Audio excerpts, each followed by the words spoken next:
Oke, selamat datang kembali. Pernah nggak sih Anda berhenti sejenak dan berpikir, kenapa ya Yesus, figur dengan kuasa ilahi yang luar biasa itu justru sangat mengutamakan doa dalam hidupnya? Apa ya rahasia di balik cara dia berkomunikasi dengan Bapa? Pertanyaan yang bagus banget. Hari ini, kita mau coba bedah lebih dalam nih, sebuah teks yang menyoroti praktik doa Yesus. Tujuannya bukan cuma mengulang pemahaman umum kalau doa itu daftar permintaan, Bukan itu. tapi lebih menggali esensinya sebagai perjumpaan, relasional gitu, yang bisa mengubah kita. Kita akan lihat gimana doa dari sudut pandang ini lebih untuk memurnikan hati kita. Bukan sekedar, ya minta ini itu. Setuju. Mari kita mulai dari fondasi yang Yesus sendiri ajarkan. Di Matius 6 ayat 9, dia kan mengawali doa contoh itu dengan sapaan, Bapa kami yang di sorga. Coba perhatikan deh pilihan kata ini. Hmm, Ini bukan sekedar sapaan formal aja. Tapi ini kayak deklarasi hubungan. Langsung menetapkan nadanya. Ini anak yang lagi bicara sama bapaknya. Kontras banget sama kecenderungan kita sekarang, bukan? jauh beda. Kadang, tanpa sadar loh, kita memperlakukan doa tuh kayak mesin penjual otomatis rohani. Cuma didekati pas lagi butuh banget. Iya. Itu poin yang krusial banget. Sumber bacaan kita nih menekankan, bagi Yesus doa itu bukan cuma aktivitas, tapi kebutuhan vital jiwa. Ya kayak napas gitulah. Napas rohani ya. Betul. Buktinya jelas di Markus 1 ayat 35. Yesus sengaja cari tempat sunyi, pagi-pagi banget buat berdoa. Ini menarik loh. Kenapa tuh? Karena dia nggak melakukannya buat dilihat orang, atau karena ada krisis mendadak, ini nunjukin kerinduan yang dalam gitu buat nyambung secara pribadi sama Bapa. Jauh dari keramaian, jauh dari tuntutan, ini soal relasi, bukan performa. Menarik sekali ya penekanan soal sengaja cari waktu dan tempat sunyi itu.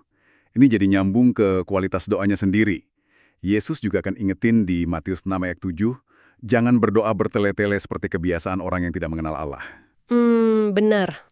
Jadi, fokusnya bukan di kata-kata yang rumit atau indah aja, tapi di ketulusan hati. Ini kayak undangan buat kita refleksi nih. Coba pikirin bentar, doa Anda tuh lebih sering terasa kayak obrolan intim anak ke bapaknya, atau lebih, gimana ya, permohonan pengemis yang ragu-ragu, takut ditolak. Dan puncaknya nih, dari pemahaman doa yang diajarkan sekaligus dihidupi Yesus, itu ada di momen penyerahan diri total. Ingat doanya di Taman Getsemani? Di Lukas 22 ayat 42. Oh ya, yang itu. Ya Bapakku, jikalau engkau mau, ambillah cawan ini daripadaku. Tetapi bukanlah kehendakku, melainkan kehendakmulah yang terjadi. Nah, ini bukan pasrah yang pasif aja. Ini tindakan iman yang radikal. Ya, radikal ya. Iya, ini inti terdalam doa yang sejati. Lepasin kontrol, serahin agenda pribadi, dan percaya penuh sama kebijaksanaan dan kasih Bapa. Bahkan di tengah penderitaan yang nggak kebayang. Wah, itu mengubah segalanya ya. Jadi penyerahan itu bukan tanda lemah, tapi justru puncak kepercayaan. Ini nyambung juga dong sama cara kita melihat diri kita di hadapan Tuhan pas berdoa. Banget. Teks yang kita bahas ini mengaitkannya dengan Roma 8 ayat 15. Yang tentang roh itu ya? Betul. Di sana kan dibilang kita nggak terima roh perbudakan yang bikin kita takut, tapi roh yang menjadikan kita anak Allah. Makanya kita bisa berseru, ya Aba, ya Bapa. Jadi balik lagi ke sapaan Bapak kami tadi. Persis. Dinamikanya jadi beda total. Sebagai anak, fokus kita geser. Bukan cuma nuntut kebutuhan dipenuhi, tapi jadi cari kedekatan, cari relasi, dan percaya Bapa tuh tahu yang terbaik. Oke, paham. Nah, dari pemahaman inilah muncul yang namanya kekuatan doa. Tapi perlu jelas nih ya, Gimana tuh? kekuatan ini bukan kayak sihir buat dapat apa aja yang kita mau. Sumber kita mengindikasikan gini, doa yang lahir dari relasi anak bapak yang murni, yang dasarnya hati tulus dan penyerahan, itu punya kekuatannya sendiri. Kenapa? Karena selaras sama kehendak ilahi. Selaras, ya. Iya, kekuatannya ada di dua level. Pertama, doa kayak gitu bisa jadi memang menggerakkan sesuatu sesuai rencana Tuhan.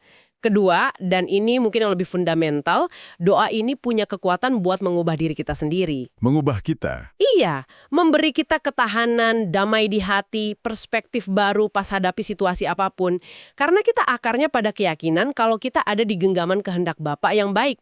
Jadi bukan soal ambisi pribadi, tapi soal penyelarasan diri. Jadi kalau kita tarik benang merahnya nih, pembahasan kita dari sumber ini tuh ngajak kita buat geser paradigma soal doa, ya kan? Pergeseran paradigma. Dari sekedar transaksi minta-minta, jadi sebuah proses bangun relasi yang hidup sebagai anak ke Bapa. Ini soal komunikasi yang jujur, rindu hadiratnya, dan yang paling penting, belajar percaya aja sama kehendaknya yang jauh lebih besar dan bijaksana. Betul sekali. Sebagai pemikiran penutup nih buat Anda renungkan lebih lanjut di rumah. Kalau esensi terdalam doa yang Yesus ajarkan itu adalah penyelarasan diri dengan kehendak Bapa. Coba pikirkan, gimana kesadaran ini bisa secara praktis mengubah isi doa-doa Anda sehari-hari?